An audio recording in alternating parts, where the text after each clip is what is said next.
嗨，这又是我，Redbeard。我想和你谈谈最近一个相当可怕的问题：移民。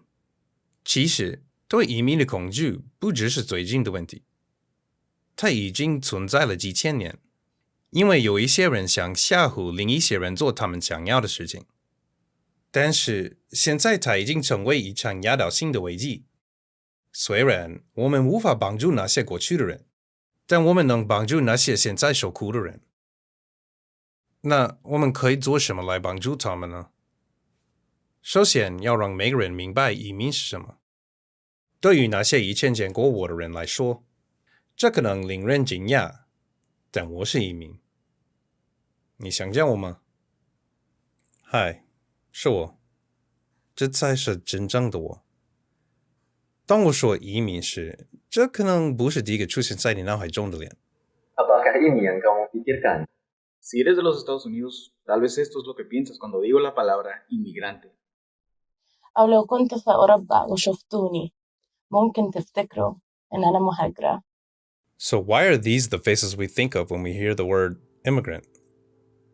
I said earlier that I'm an immigrant because I am. I left the USA during the economic collapse of 2009 looking for a better life. Looking for a better life is the base motivation for anyone leaving their home, except mine was infinitely less urgent than many others. The only real difference between the motivations for what most people think of as immigrants and myself was that I wasn't fleeing war or destitution or genocide. I could have made it through relatively okay. Many Americans did. I just wanted better. Right now, yes, my country is poor because of Burmese government, who control the country, control the Myanmar. Because of the Myanmar government, my country is very, very poor. Actually, should not be poor like now because we have a lot of things, a lot of expensive things like, the jack, the stone, green stone, a lot of oil. We make a lot of money from the stone too, but all the government, they take it they put in their own pocket, not for like people, not for country. Even like no electric, nothing there. It's kind of very sad, Some of my friends, they got killed. Some of my friends, they have to go to the army, like the Burmese army take them, or Kachin army, they take them. So the Burmese army, they want to make it strong, the camp. They want to make it more stronger than before. So they call, like, from the village people, one family, one people has to go for their work for Burmese army. There's going to be free, and then you have to bring your own lunch, and then you have to be there for like 10 hours a day. If someone said no, they're going to do you punishment. So most of people, they are scared. They're scared of the Burmese army. They have no money for pay to them. So most of people, they go because they are scared Burmese army. So we have to go down. Even my home. But people that are escaping horrible situations are the ones we're quick to label with scary words and lock up. I come from a wealthy nation, and so people don't attribute any demonizing labels on me, even though I was living illegally in China for many years when I first immigrated. Yeah, I was an illegal immigrant. I moved to a different country, staying there under false pretense so as not to be deported. And I wasn't the only one. I would have loved to have been totally on the books, but the system just wasn't set up for me to do so. So why wasn't I stopped at any borders and told to go back? Why are there no walls built to keep me out? Why hasn't anyone ever threatened to hold me indefinitely in a cage and force me to drink toilet water? The key difference between my experience and that of immigrants from developing nations comes down to one word: privilege. Because when people see me, they don't see an immigrant. They see an expat. So what's an expat? Well, the word expatriate comes from the Latin ex, meaning outside, and patria, meaning father nation.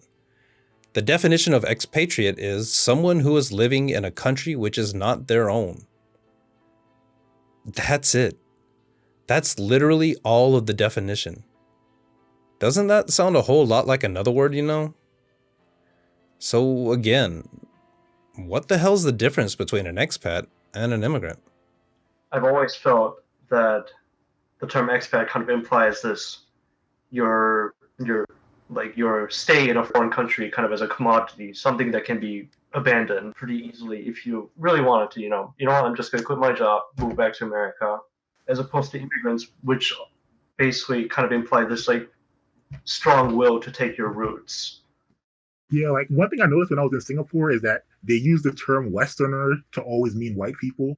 They never hesitate to call me a Westerner. Like Westerner always meant white.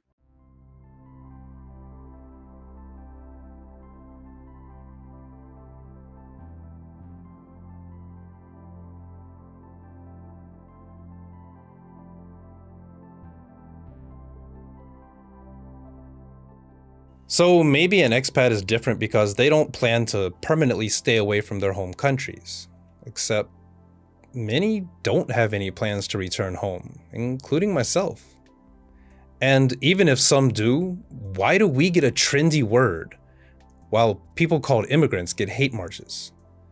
This form of soft colonialism gets a thumbs up from all nations involved, but when brown people come for work with the intention of taking the money back home to support their families, it's an invasion?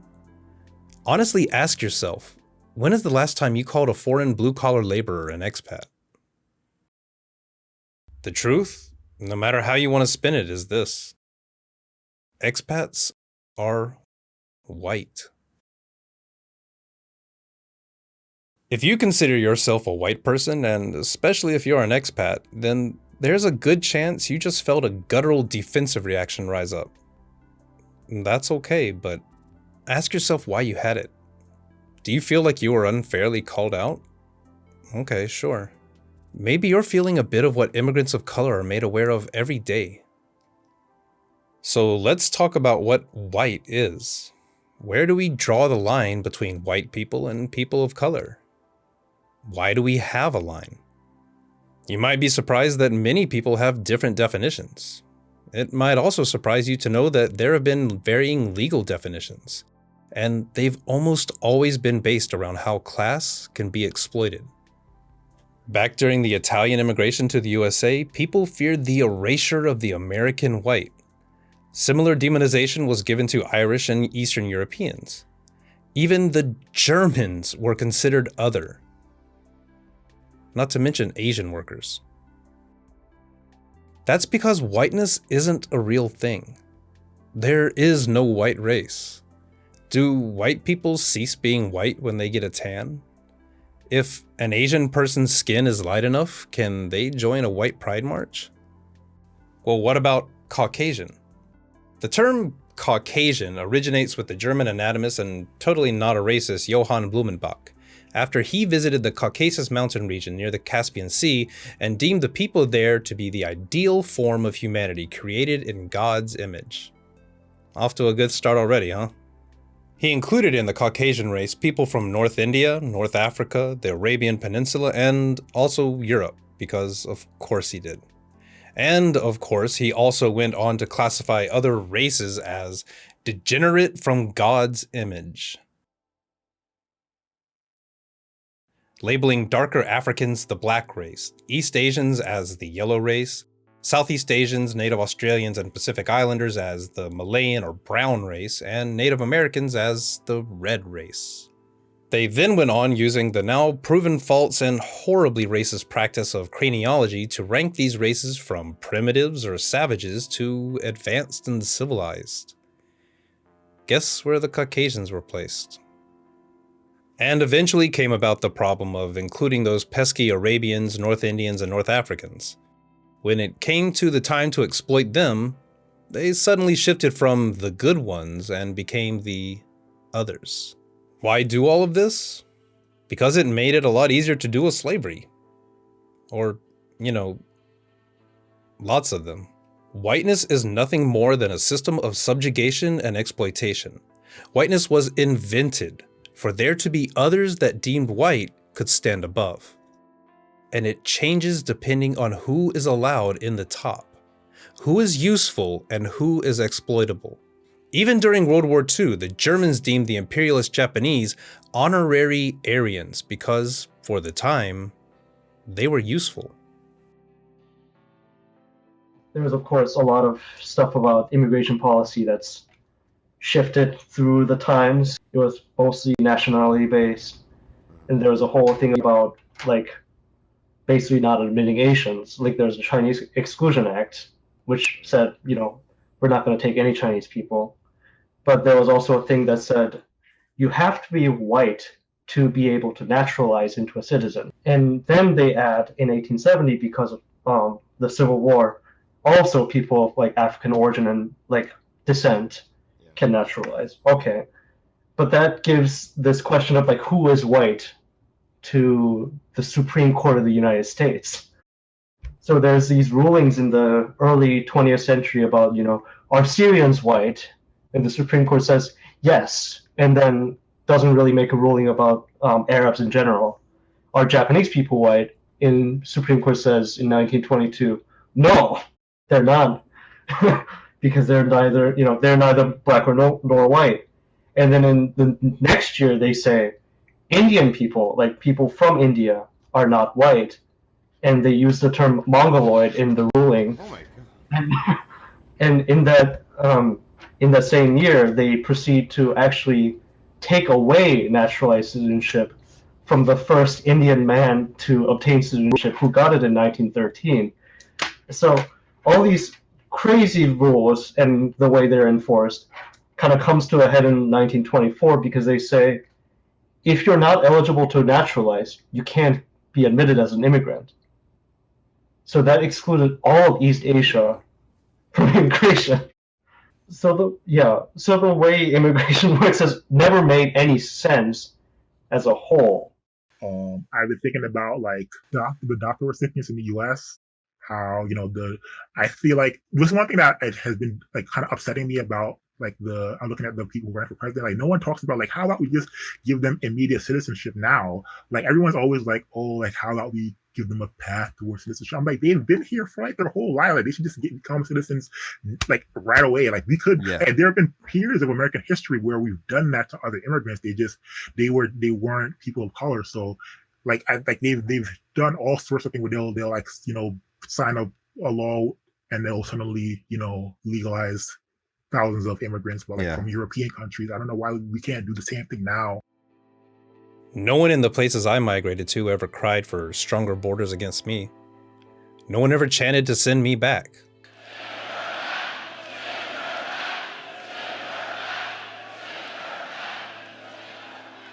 Because I'm a Westerner.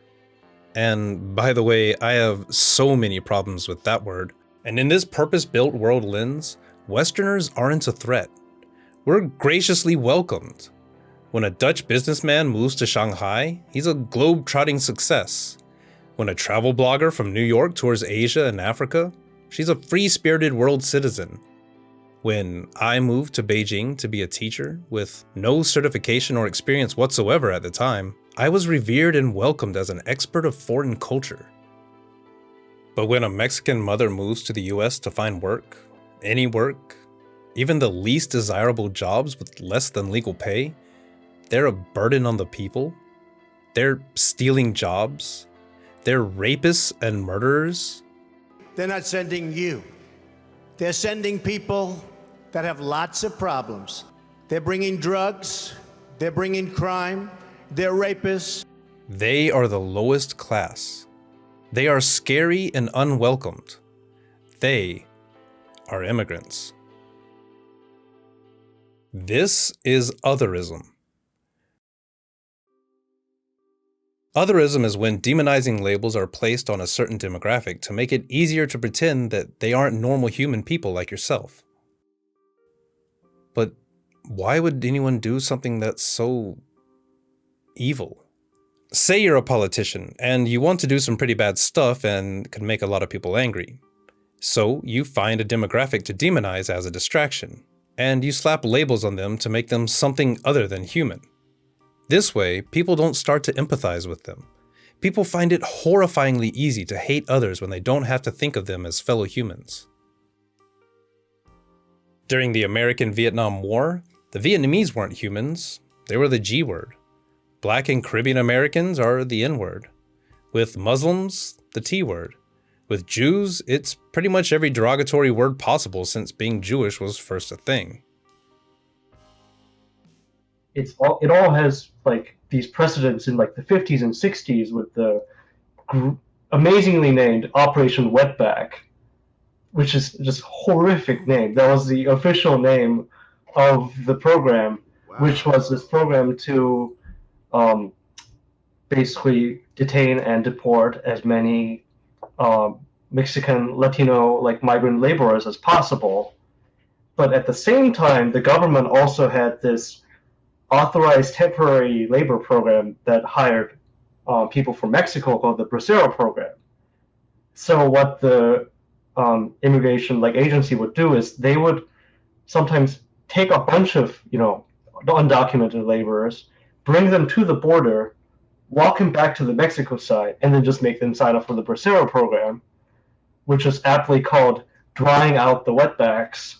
Like even the that news about the Mississippi ice raid where the children were left behind, that also has this precedent in the Operation Wetback, where these children would come home from school and have their parents would be missing, especially if it was only their father. It was more likely that men would get deported, and then the school teachers would say, this kid hasn't been seen in 3 days, and it would turn out that their parents were deported. So it was this horrific kind of period, and now we're seeing that again because history kind of repeats itself.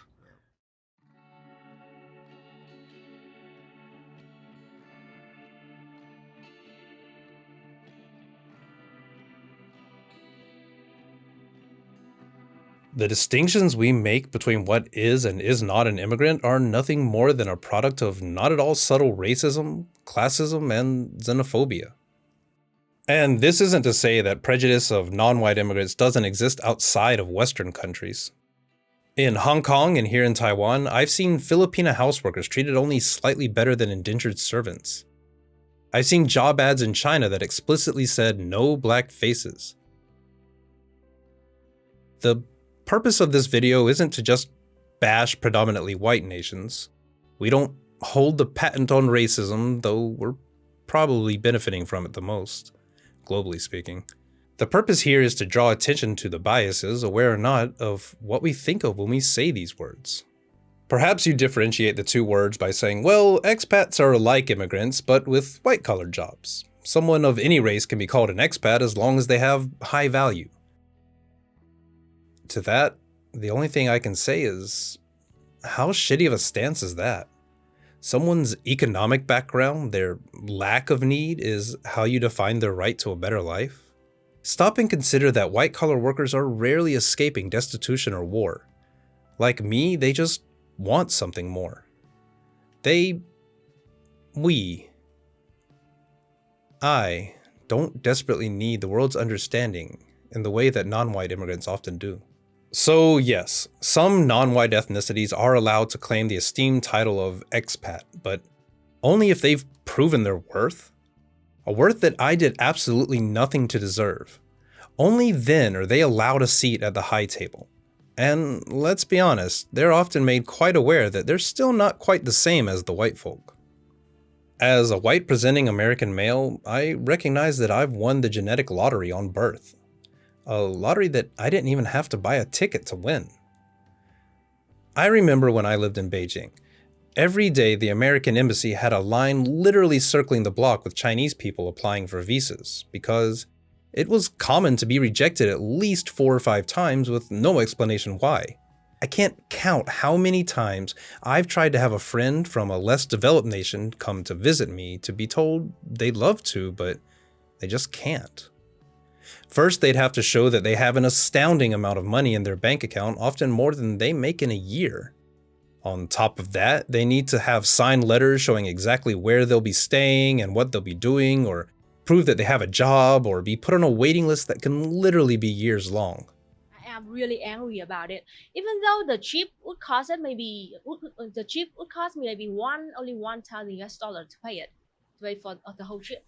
but I have to have at least $5,000 in my bank account and a letter from my company allow me to go. And then in that case, I have to prove like $5,000 is not enough. I have to prove that I own a house, a land, or I already got married and my family stay in Vietnam. Like to prove that I am rich enough to go, and then I will come back. Like you have an American passport and I have Vietnamese passport. We both can pay for the trip to Korea, but we both don't have 5,000K in my bank account. But you can go there, not me.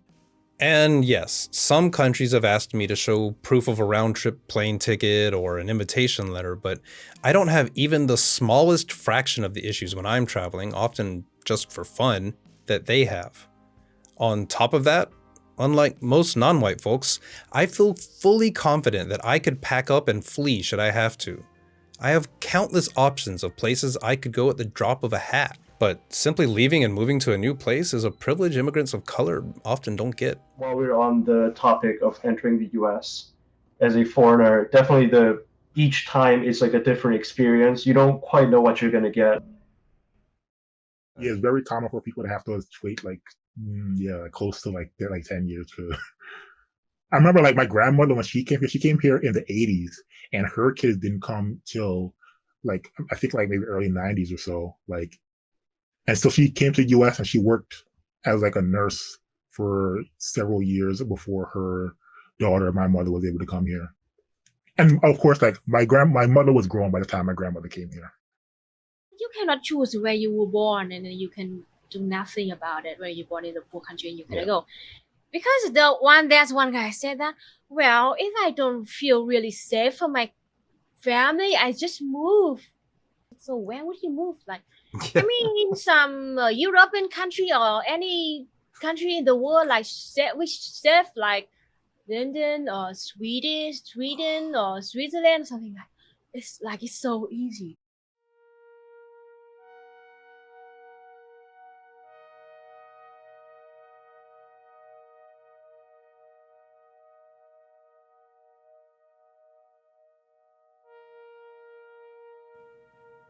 The reason some of us are given special statuses and abilities is based on centuries-old cultivation by institutions that have benefited from the exploitation of these nations to the point of ruin. These nations are not failures. They're the remains of ravaged lands. And now, when those that wish to move to the countries that have amassed outstanding wealth stolen from their homelands, they're denied. They're made to feel unworthy. People like me who've benefited from this wealth are taught to fear the immigrant. We are told that they will take from us what we should not have had to begin with. Terms and distinctions are made to allow us to feel superior. In this way, they keep the working classes around the world hating each other. These words are weapons given to ensure we fear each other instead of uniting.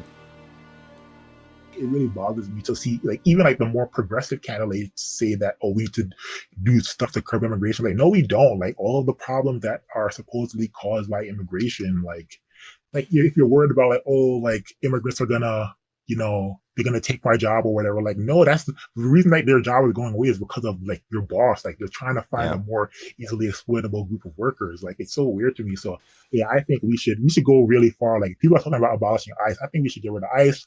We should get rid of the Department of Homeland Security. I think we should get rid of TSA. Like, I'm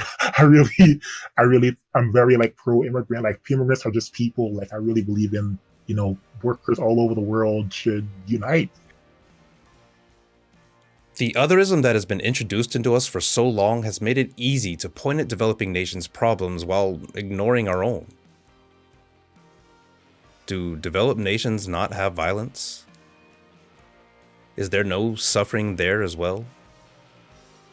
Are you working around the clock while living paycheck to paycheck while others reap the benefits of your labor and yet still think your home country is the best in the world? This cognitive dissonance isn't by accident. You have been purposefully led to believe you are better and that they will take it from you. Yeah, the American dream is also a thing in Vietnam. even until now.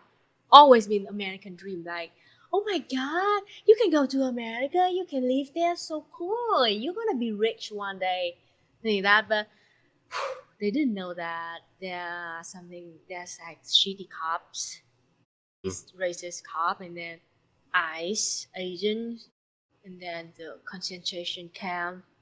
No, I don't think that is a good place to live. And while I'm not ashamed of who I am disgusted that I am identified by a word that is considered somehow to be of a higher status than those we call immigrants. When, honestly, I could never hope to understand what many go through, and I can never be as strong to endure it. I have to go to Malaysia by the boat from Myanmar to Thailand, Thailand to Malaysia, and I have to stay in Malaysia for like almost 7 years. Yeah, and they have lived there and then apply for the refugee. Before I came to Malaysia, I need to find an agent who can take me to Malaysia. By the walk, you need to take a bus. You need to hide in a car. Maybe in a small car, you have to like a 5 or 6 people in a small car. You have to hide in a car to skip their like border army. Sometimes we have to swim from the river. We have to walk from the forest. Some people they die on the trip before they get into Malaysia. Some people they get the cash. Some people they get a kill. Some people they die in a car. Some agent, so they just want to take you to the different country. They want to sell the people. Language is useful to speak of different circumstances and the people involved, but when those words are used to demonize or degrade other human beings, to separate us into social hierarchies, they lose their usefulness and become dangerous. Does this mean we're all the same and all ethnicities and cultural backgrounds should be ignored? Absolutely not. We are all different, and those differences mean different needs and experiences that we all should recognize. That being said, we must also pay attention to the words we use that otherize our fellow human beings. Does separating immigrant from expat benefit human society? Words such as these are not simple terminology used to distinguish differences. Words that we hold in different esteems based on class and ethnicity are weapons of classist normalization. We have normalized biases that have everyday effects on immigrants of color. Now when I see someone who might fit into that sort of white space, I kind of feel the obligation to disarm them a little bit, like so that I will be safer. To the extent where actually like I've once had my accent like without my knowledge actually change a little towards the Hoosier country drawl. And then like after 15 minutes I would like, they would go away and I'll be like, that's not me. Like that's not my accent. That's not who I am. But that just kind of happens. I got their refugee card, but the refugee card is not safe from the Malaysian police. They can catch you anytime they want. They can ask you anytime when they want money. When you have money in your wallet, they will take your money all the time. Or if you have nothing, they will catch you. They're gonna bring you to the jail for keep there, especially like before Malaysian New Year's. It's a very dangerous time because they need to celebrate for the New Year. You and if you have any other white friends who are in the same country, like they're probably people aren't going to be that suspicious about you. Whereas with people who I was related to or like friends or family friends, like they had to like be very like kind of cautious around authorities because they had to worry that, oh no, like they're gonna, check my papers and then I might get sent away. Yeah, like the one Jamaican person who I know, like I think, their green card expires. So now it's like they have to, now they basically can't get a real job because if like anyone does a background search, they'll find out, and then she'll get deported in that case. So that's the main thing is you can stay basically whatever country you went to without having to worry that somebody's going to, kidnap you and send you away. When you have money, when you're from the rich country, they are very kind of like respect you and they think you has a lot of money. If I'm from a poor country and I'm going to visit to the other country, even I have money, but I'm from the poor country. They're gonna ask you where are you from, something like that. And then when I tell my country name, they're gonna look down you right away because they think you're from a poor country, and then they think you should not be here, something like that. So that's a really not fair. And then yeah, I feel bad about that one. We can do better than this. We must do better. And the words we use matter. If you're living outside of your home country, I implore you to stop using language that elevates your assumed status over anyone else doing the same. Even if you do live in your nation of birth, recognize that people from other places are your fellow humans. Ask yourself how it would feel to be in a similar position. Do you honestly think you would be less of a human?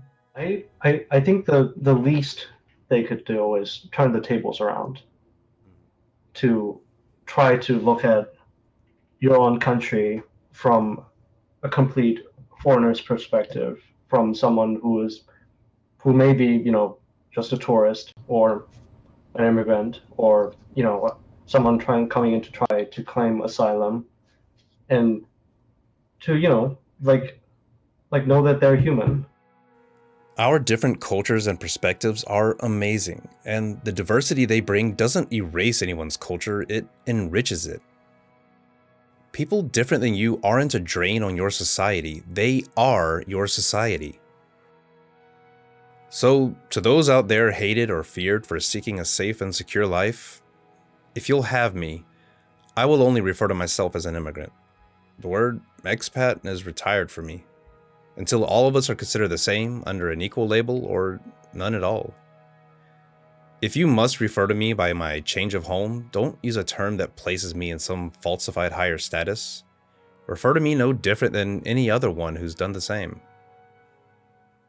Now, if you've seen this video before, here's where I said something I regret. I said, I'm white and I'm an immigrant. The reason it doesn't sit well with me is because I just spent a major portion of this video talking about how whiteness is a made-up class, not a race, created for the purposes of subjugation. And there I was saying I'm white. The truth is, as long as whiteness exists, terms that separate us into different classes like expat and immigrant will always exist as well. To truly dismantle these racist hierarchies, we have to not just strive to be non-racist, but actively anti-racist. And to be anti-racist means to be anti-white. If you're fair-skinned like I am, of course that doesn't mean you have to hate yourself, but you have to recognize whiteness has nothing to do with the color of your skin. As we've already shown, that simply changes on who's currently allowed in the club. It doesn't mean you have to hate whatever your true heritage is, but white heritage is simply a heritage of abuse and exploitation. Being white is something those of us deemed in that club must actively fight against. So why should you believe all this from a white presenting person like myself? You don't have to. I've linked in the description to a number of BIPOC activists who can tell you the same and more. I'm not saying anything I haven't learned from them. So I am an immigrant, and I'm fighting every day against being an expat. And against being white. A man grows discontented when his own labors and the labors of his family go mainly to enrich a landlord. For peasants like these, there is hope of a better life in America across the sea. Hey folks, thanks for sticking around to the end. If you've seen this one before, let me know what you think about the additions. I made this when I was first starting out, and there were a lot of things that I wish I had covered better, so that's why I've come through and done this one again.